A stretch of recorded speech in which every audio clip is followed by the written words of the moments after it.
আসসালামু আলাইকুম বন্ধুরা, সবাই কেমন আছেন? আশা করি সবাই সুস্থ আছেন এবং ভালো আছি। আমিও আল্লাহর রহমতে ভালো আছি। কালকে যখন অফিস থেকে বাড়ি ফিরলাম তখন আমার চোখটা জ্বালা জ্বালা করছিল, তাই এক গ্লাস বাতাসা পানি খেয়ে নিলাম। আর এদিকে আমি কিছুক্ষণ বাদে চা বানালাম। চা বানিয়ে, ছোটো মেয়ে চা খায় না, আমি একা খাই। ও লিকার চা খায় না, অবশ্য দুধ চা খেতে ভালোবাসে। এদিকে আমার ভাত হচ্ছে, এদিকে সবজি সব কাটা আছে।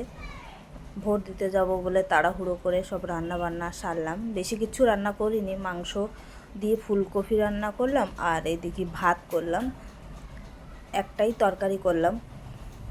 সত্যি কথা বলতে কি, টাইম পাওয়া যায় না। সকালে একটা মেয়ে অফিস থেকে বাড়ি ফিরে তখন আর কিচ্ছু ভালো লাগে না যে আমি একটু রান্না করি, বা অনেক মনে হয় যে ইচ্ছা হয় যে রান্না বান্না করি, ভালো মন্দ করে খাই, কিন্তু সেই অফিস থেকে বাড়ি ফিরে না আর ইচ্ছেও করে না যে আমি রান্না করি।